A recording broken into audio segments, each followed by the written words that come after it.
Amém, irmãos? Isso, meus irmãos, vamos com alegria. Hoje nós continuamos então nossa série, Só os Fortes se Ajoelham. Então abre sua Bíblia em Mateus, obrigado, Digão. Evangelho de Mateus, capítulo 21.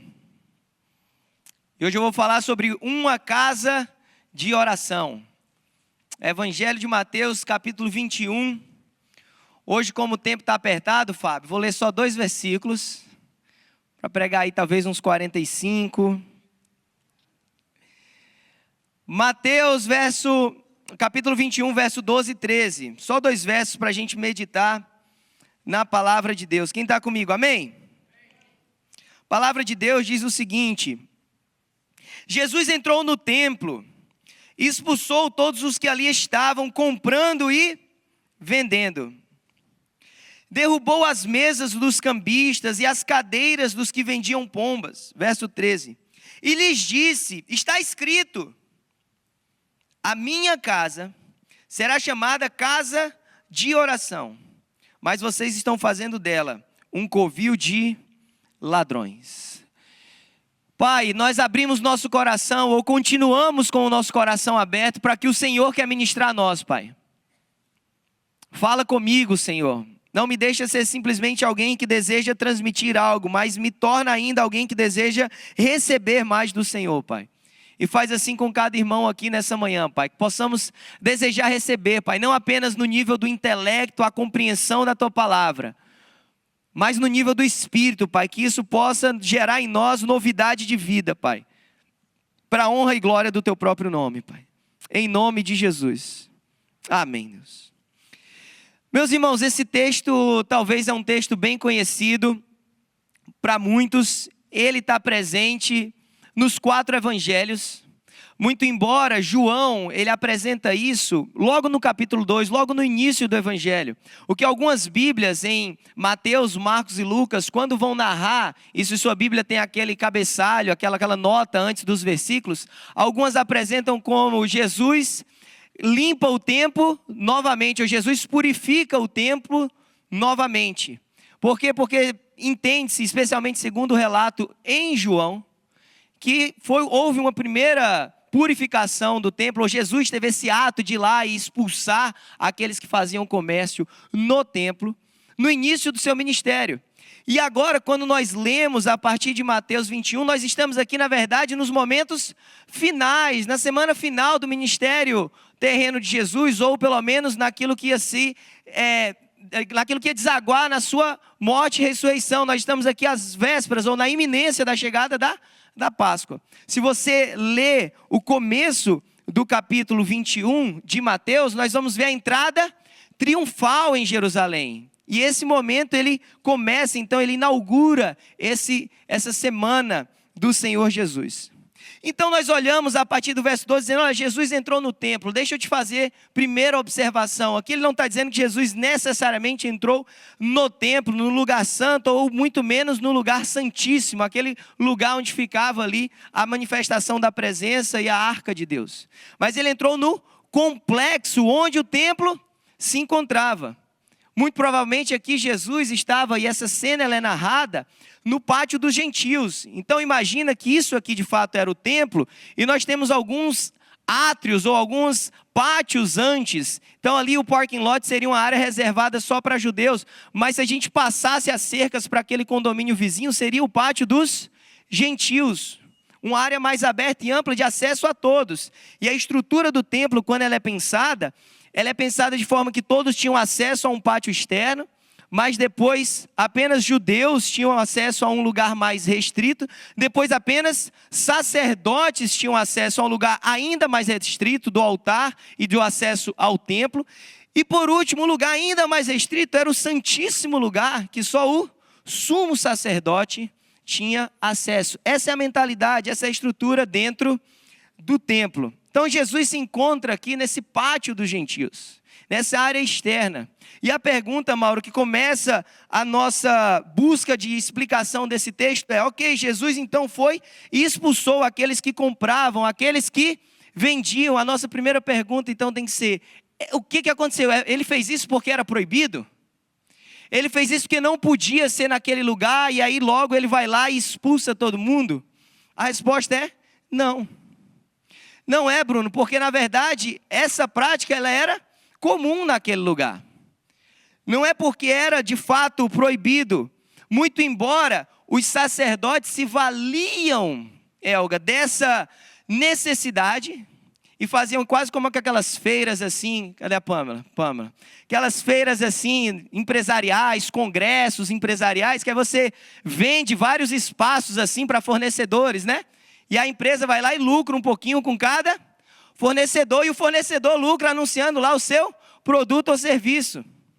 Era mais ou menos isso aí, tentando trazer numa linguagem de hoje, que estava acontecendo no pátio. Os sacerdotes quase que loteavam ali aquela estrutura do pátio dos gentios, e aí cambistas, vendedores vinham e assumiam os seus estandes, né, as suas vendas. E aí eles estavam lá vendendo. Isso era uma prática comum daquela época. Ou pelo menos do que a gente vai entender como segundo templo, partindo do princípio que no cativeiro babilônico houve a destruição do templo e depois a reconstrução do templo. E aí isso é uma prática a partir desse momento na história, especialmente do povo judeu. Então, se não era proibido, o que estava acontecendo? Ora, por que Jesus expulsa então esses cambistas e esses vendedores? Por causa que eles estavam sendo desonestos ou porque eles estavam ali usurpando dessa possibilidade.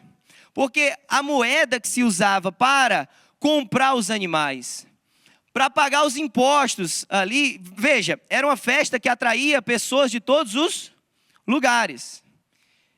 E aí precisava, na verdade, o comércio local funcionava com a moeda local. Então, quando se chegava em Jerusalém, ou se chegava ali no pátio, era preciso acontecer a troca da moeda, ou o câmbio. E aí, nesse momento do câmbio, os cambistas subiam os preços e oferiam lucros exorbitantes, maravilhosos, desonestos até, porque se usufruíam de uma posição da necessidade do povo.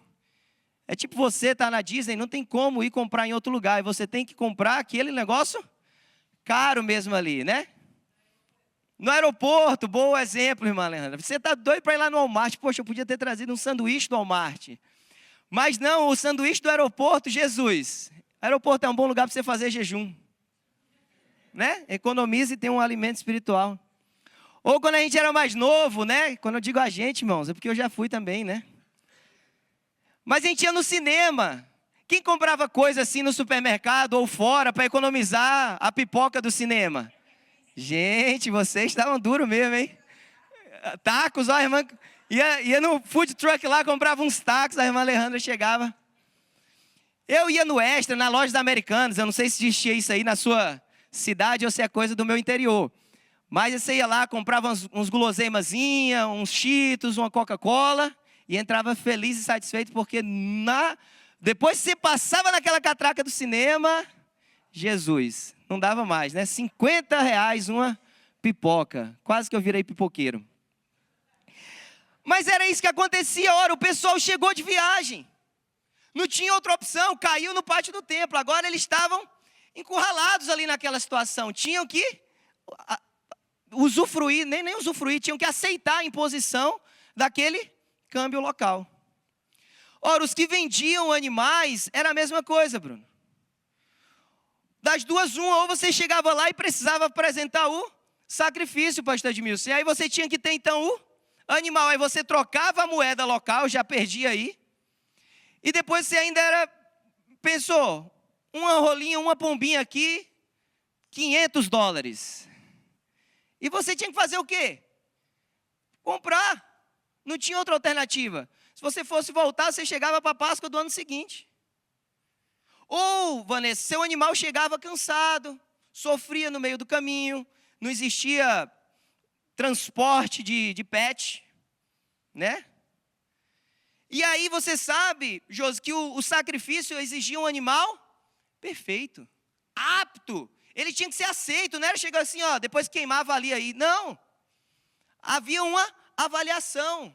E aí precisava um animal, então estar apto, perfeito. E aí quando não estava, você tinha que adquirir outro. Esse é o cenário, então. Está claro para todo mundo? E era isso que estava acontecendo. Jesus então olha isso e não pode se conter.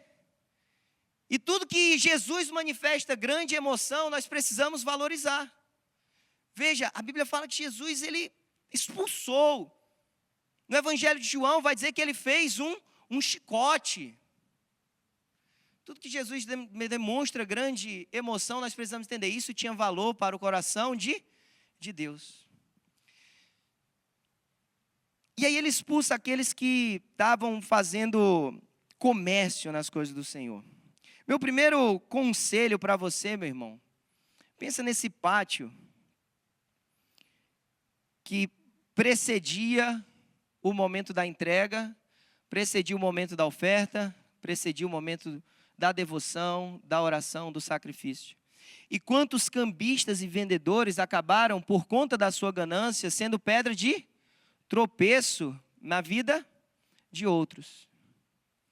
E o meu primeiro conselho para você e para mim, não sejamos pedra de tropeço para a vida espiritual de ninguém. Não sejamos aqueles que, na verdade, quando homens e mulheres querem apresentar a sua adoração ao Senhor, a gente vai lá e diz, olha, tem um jeito mais fácil, então deixa eu ganhar aqui com a tua fé. Estou falando desde comercializar a fé mesmo, até nos apresentarmos como um bloqueio, como uma pedra de tropeço para alguém que está indo lá de bom coração apresentar o seu culto ao Senhor.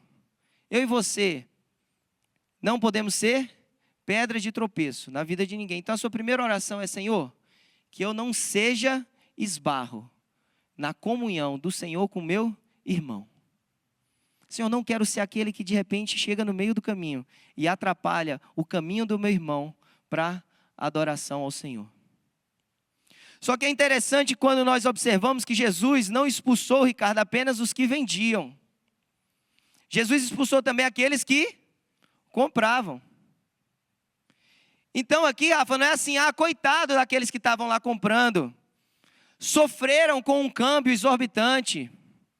Chegaram lá em Cancún, Carlos, e aí os mexicanos botaram lá em cima o peso mexicano. Coitado do Carlos, né? Ia comprar um belo jantar para a Thalita, saiu com 2 tacos. Né, irmã Alejandra? Não era isso, porque eles também se valiam dessa oportunidade. Pensa.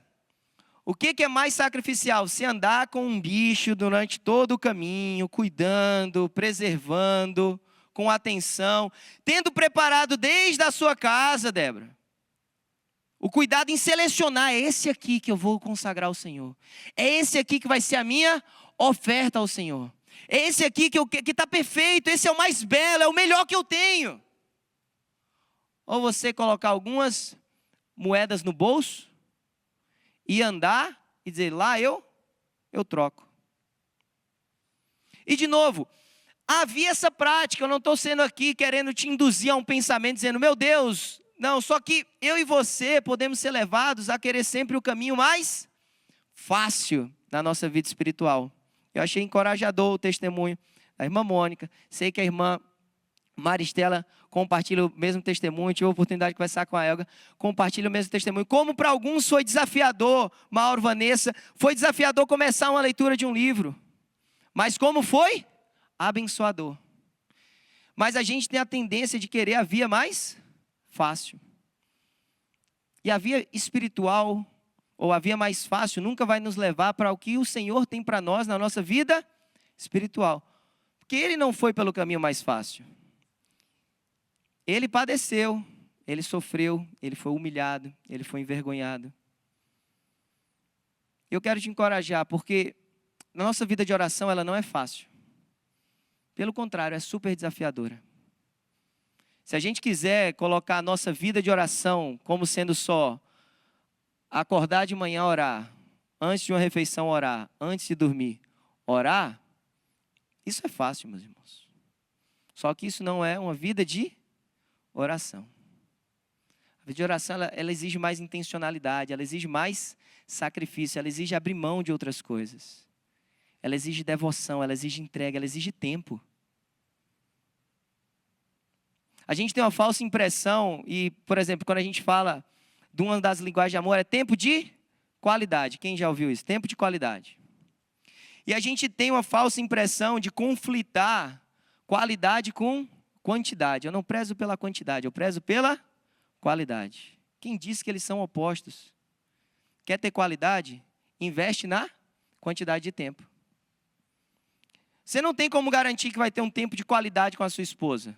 Você pode dizer que quer ter um tempo que você vai exigir naquela quantidade o seu melhor para dar qualidade.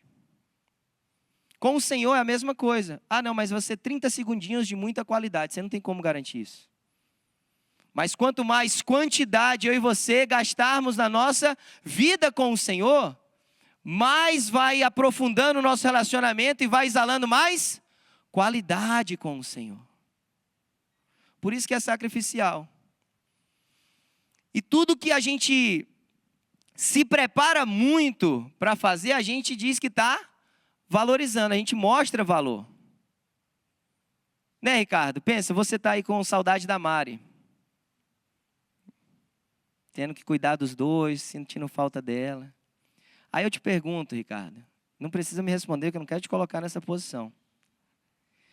Você vai buscar a Mari no aeroporto com aquela camisa do vereador que perdeu na sua cidade, entendeu?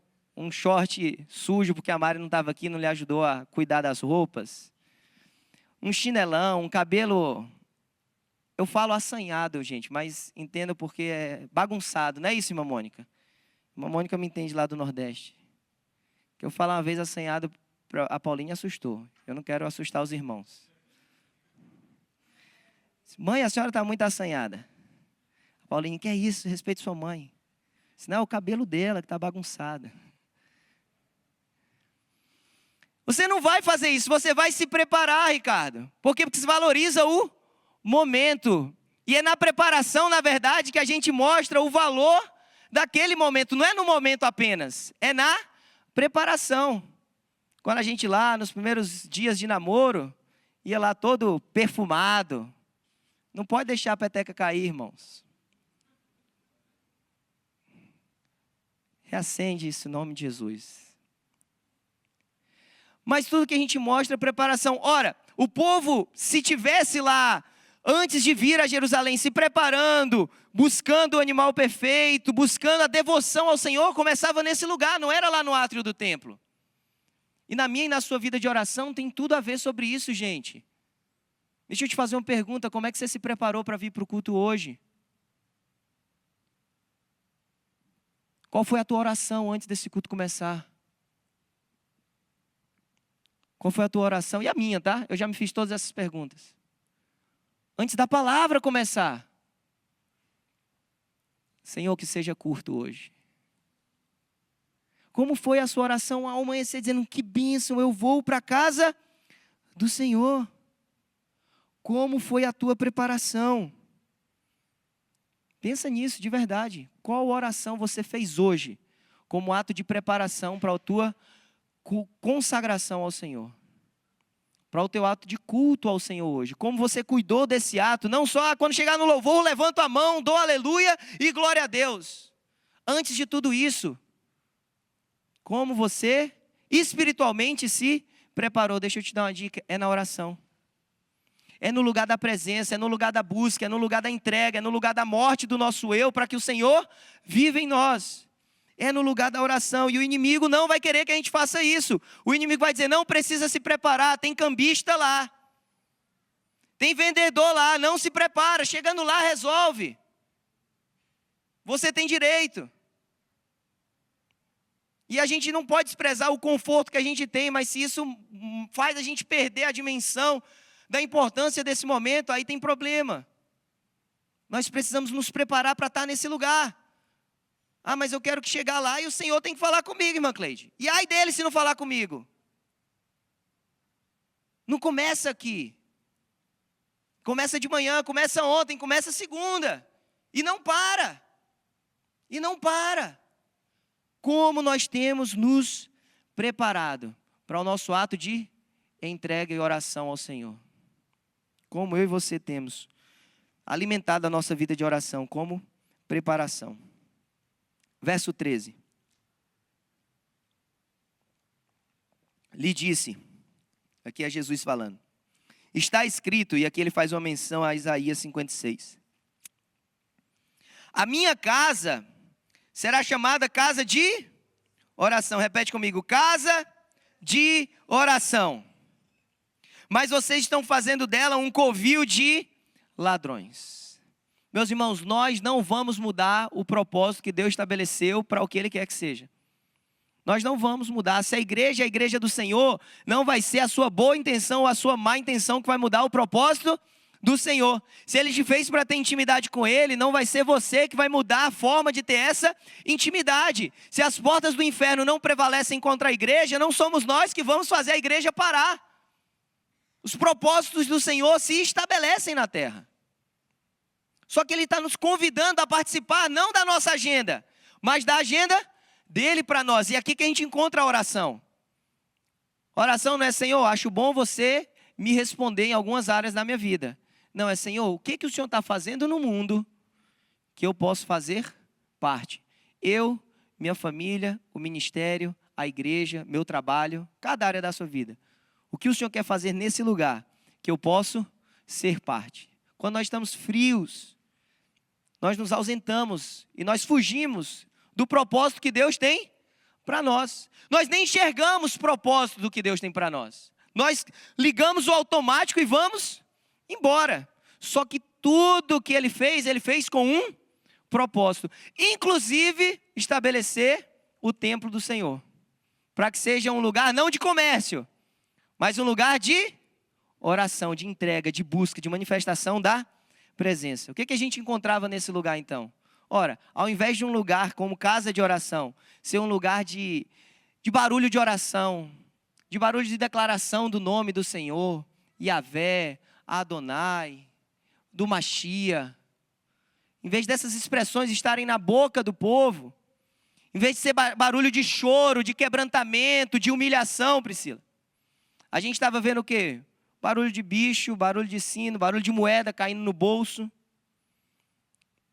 barulho de anúncio, de troca, de câmbio. Tentaram deturpar o propósito da casa do Senhor, mas com o Senhor não se brinca nem se zomba. Ele diz, a minha casa tem um propósito. Esse lugar nasceu por um propósito. E ainda que ele seja temporário, porque a gente sabe que o templo foi destruído. Ele diz, há uma razão. Enquanto existir, há uma razão. E a razão é que seja manifesto como um lugar de oração. Eu e você não vamos mudar o propósito das coisas do Senhor. Nossa pergunta é, nós estamos fazendo parte? Nós, com a nossa vida, estamos cumprindo, ajudando aquilo que Deus estabeleceu na terra, a cumprir o seu propósito, já que eu e você não podemos ir contra, nós ou podemos cooperar, ou nós podemos ver Ele fazer a despeito de nós. O que você quer? Eu e você queremos fazer parte dos propósitos de Deus. Senhor, se esse lugar é casa de oração, então nós vamos retomar a oração. E a oração ela era central na vida do povo. Antes de haver música, antes de haver a lei, antes de haver a própria lei, antes de haver um pregador, um apóstolo, um profeta, antes de haver tudo isso, havia já um lugar de busca no Senhor, num lugar de oração. Já havia sacrifício, antes de existir a lei, já havia entrega, já havia busca. Basta você olhar Jó, olha Abraão, olha Noé. Eu te pergunto, existia lei? Não existia lei. Existia tabernáculo? Não existia tabernáculo. Existia templo? Muito menos, não existia nada disso. Não existia um sistema aprontado pelo próprio Deus para apontar uma forma de adoração. Só que já existia devoção, já existia oração, já existia sacrifício e entrega. Porque isso é central para o Senhor. Se é central para o Senhor, deve ser central para nós. E deve ser central para a igreja de Cristo. Certa vez eu li num livro, isso me impactou muito. A gente geralmente tenta, e como igreja nós temos essa falha, de tentar, sabe, quase que clamar pela participação dos irmãos para a oração. A gente fica ao ponto de dizer assim, meu irmão, se você orar, Se você vier, lhe dou bombom, lhe dou uns bis, que serenata de amor. Coisa que não tem aqui, que os irmãos vão ficar, uau, vou orar hoje, hein? E se você orar 10 minutos, são 2 serenatas. Já tem mais gente vindo agora. Gente, se a gente falasse assim, meus irmãos, nós vamos nos reunir para orar. Isso já devia ser o suficiente para mover o nosso coração. Para estar nesse lugar como igreja, orando e entregando nossa vida ao Senhor. Já devia ser o suficiente. O que nós vamos fazer lá, pastor? Vai ter pizza? Não. Vai ter luzes, louvor? Não. Vai ter palavra ministrada e apelo no final? Não. Vai ter o quê? Oração. Nós vamos sentar e nós vamos orar. Tá bom, eu vou. Esse era para ser o nosso coração. Isso era para ser suficiente a nós. Retomando e relembrando o verso 12 e trazendo agora à luz dessa análise, quando a gente pensa dos cambistas, dos vendedores e daqueles que compravam, Emerson, a gente pode trazer esse espelho para a realidade de hoje.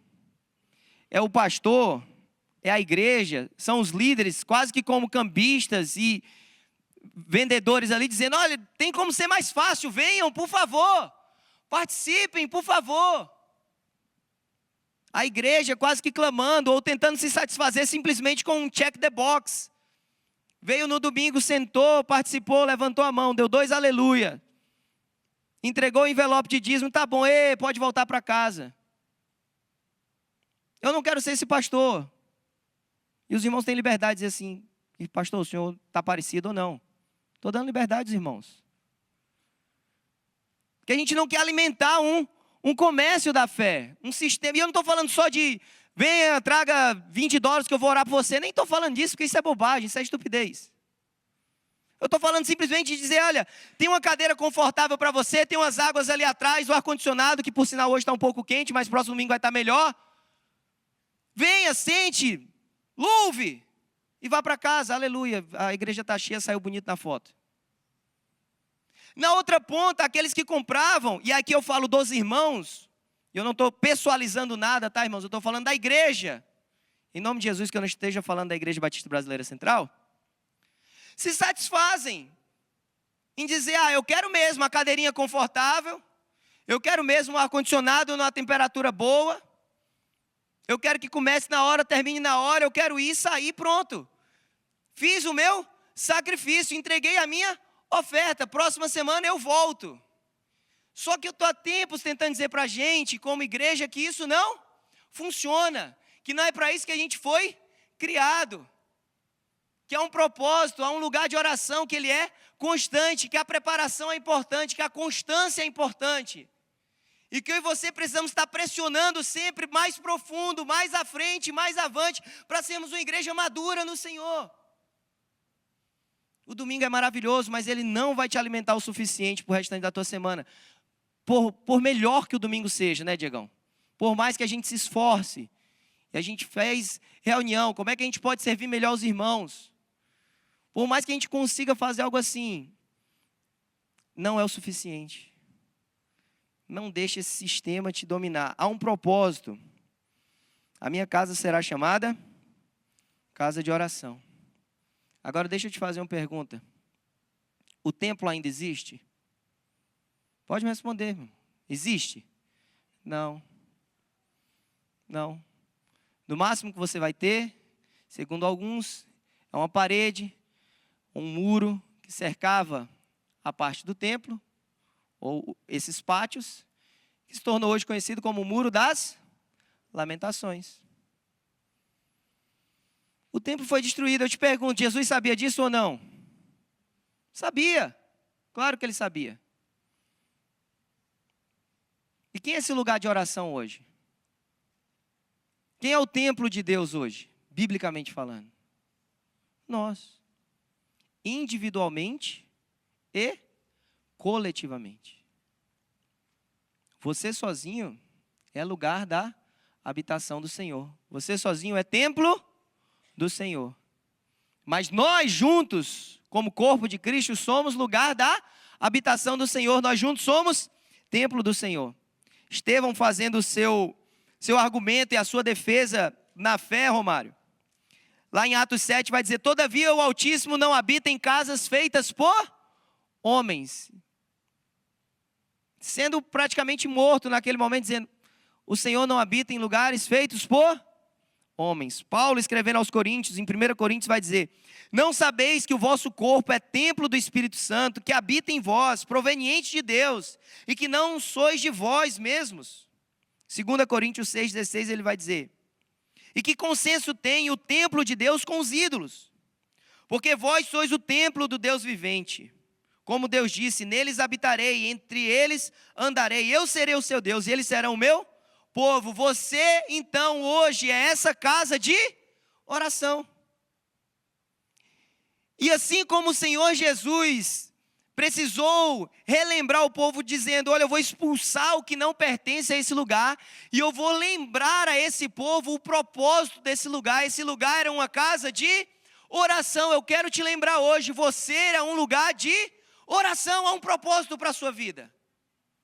Há um lugar para você permanecer, há um lugar para você estar. E a gente precisa entender uma diferença linguística básica, boba talvez, que a casa do Senhor não é uma casa com oração. É uma casa que o propósito dela é de oração. Ela é formada a partir deste lugar de oração. Então, o que é central na minha e na sua vida é essa manutenção na presença de Deus, meus irmãos. Não saia da presença de Deus. Não saia da presença de Deus. Porque se você sair um pouquinho, o inimigo vem com tudo. Se você der uma brechinha, ele abre o restante da porta. Se você der uma desculpa, ele vai te dar 10. Se você quer um motivo para se afastar, ele vai te dar 30. Basta você botar o pé no muro. Ele te empurra para o outro lado. Não dê brecha, não vacila. Não esquece do teu propósito. Não esquece de cuidar da tua vida espiritual. Não baixa a guarda. Pastor, não é fácil, não é. Mais fácil é trocar animal no pátio. Mais fácil é trazer umas moedas no bolso. Só que não foi para isso que nós fomos criados no Senhor. Se tiver que andar com o animal o tempo que for, para chegar e apresentar um sacrifício perfeito para o Senhor, eu espero que haja disposição no seu coração para você viver essa vida no Senhor. O templo foi embora, gente. Mas nós somos esse lugar de oração. Se a gente chegasse num domingo às 11 horas, irmão Jefferson, não Raposo, Silva. E a gente simplesmente às 11 horas falar assim: Mauro, obrigado, você ensaiou o louvor, chegou às 8, obrigado pelo seu esforço. Os irmãos que chegaram na hora, bênção. Se você está com expectativa que a gente vai ter o culto daquela maneira, hoje nós vamos só orar. Quantos de vocês ficariam chateados e frustrados? Quantos de nós sairíamos aqui dizendo: só isso? Pastor, 2 horas orando?